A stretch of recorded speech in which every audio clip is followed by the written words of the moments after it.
मध्य प्रदेश के चौथे चरण की 8 लोकसभा सीटें अपने पक्ष में करने के लिए बीजेपी कांग्रेस एड़ी चोटी का जोर लगाए हुए है। दोनों दलों की अपनी अपनी तैयारी है, लेकिन यहां हर लोकसभा के जीत हार के अलग अलग जमीनी समीकरण है। लेकिन माना जा रहा है कि चौथे चरण का मुकाबला अनुसूचित जनजाति वर्ग के लिए आरक्षित सीटों पर सिमट रहा है। देखिए इस रिपोर्ट में।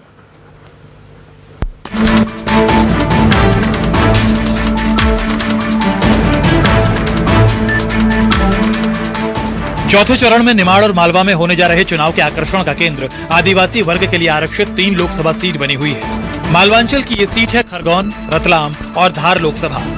इन सीटों पर बीजेपी कांग्रेस के बीच कड़ा मुकाबला है।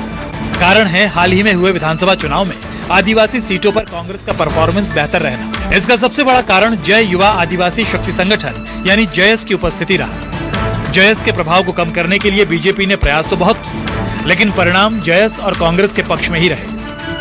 वहीं लोकसभा चुनाव में मिशन 29 का नारा दिए बैठी बीजेपी ने फिर इस बार तीनों सीटों को अपने कब्जे में करने के लिए जतन किए हैं। यही वजह है कि प्रधानमंत्री नरेंद्र मोदी ने झाबुआ से अपने प्रचार अभियान की शुरुआत की थी। आदिवासी सीटों पर चुनाव को लेकर बीजेपी प्रवक्ता पंकज चतुर्वेदी ने कहा कि कांग्रेस ने आदिवासी वर्ग को सिर्फ ठगा है। बीजेपी की सरकार आदिवासियों के लिए पेसा एक्ट सहित कई योजनाएं लेकर आई है। भारतीय जनता पार्टी ने कांग्रेस के आदिवासी वर्ग के प्रति जिस प्रकार के अत्याचार 60-65 सालों में थे वो सबके सामने एक्सपोज किए, और अभी मध्य प्रदेश के विधानसभा के चुनाव में भारतीय जनता पार्टी बड़ी कृतज्ञ है हमारे आदिवासी वर्ग की, जिनकी कृपा और आशीर्वाद देश भर में भारतीय जनता पार्टी के साथ। हमारा पारंपरिक वोट है। विधानसभा के चुनाव में भी हमको बहुत अच्छा वोट मिला है और इस चुनाव में भी हमको वोट मिल रहा है और आदिवासी बाहुल्य सीटों पर हम जीत रहे हैं। वहीं कांग्रेस मीडिया प्रभारी मुकेश नायक ने कहा है कि विधानसभा चुनाव में आदिवासी कांग्रेस के साथ थे और लोकसभा में भी रहेंगे, लेकिन बीजेपी मुकालते में ही रहेगी। अब आपको बताते हैं कि चौथे चरण की तीनों लोकसभा सीटों की जमीनी रिपोर्ट क्या है।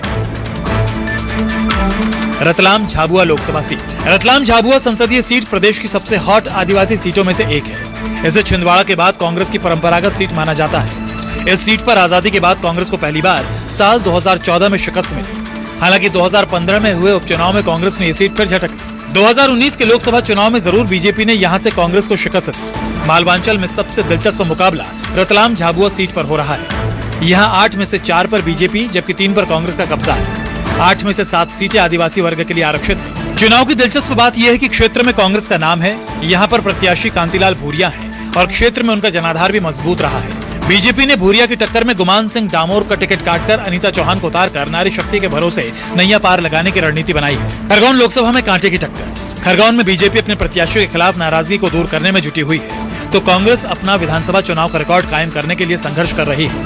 खरगोन से बीजेपी ने गजेंद्र सिंह पटेल को दोबारा मैदान में उतारा है, तो कांग्रेस ने पोरलाल खरते को टिकट देकर मुकाबला रोचक बना दिया है। खरगोन लोकसभा की 8 विधानसभा सीटों में से 5 पर कांग्रेस जबकि 3 पर बीजेपी काबिज है।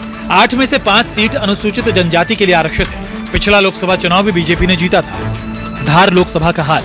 धार मूल रूप से जय युवा आदिवासी शक्ति संगठन यानी जयस का प्रभाव वाला क्षेत्र है। धार की विधानसभाओं की बात करें तो यहाँ कांग्रेस बढ़त बनाए हुए है, जबकि लोकसभा चुनाव के माहौल में बीजेपी। धार की 5 एसटी की सीटों में से कांग्रेस 4 जबकि 1 सीट पर बीजेपी काबिज है। अन्य 3 अनारक्षित सीटों में से 1 कांग्रेस और 2 बीजेपी को मिली।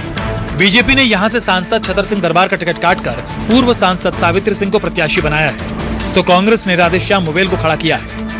फिलहाल लोकसभा चुनाव में बीजेपी बढ़त बनाए हुए है। बीजेपी आदिवासियों के लिए लागू योजनाओं और पीएम मोदी की गारंटी से माहौल बनाने में सफल साबित होती नजर आ रही है। इन तीनों सीटों पर सबसे दिलचस्प मुकाबला रतलाम झाबुआ सीट पर होने जा रहा है। रतलाम में कांग्रेस ने चुनाव को भील बनाम भिलाला पर लाकर खड़ा किया है। यहाँ मोदी मैजिक, आरएसएस की ग्राउंड वर्किंग और भूरिया की सोशल इंजीनियरिंग के बीच मुकाबला है। Bureau report, news 24 Madhya Pradesh Chhattisgarh.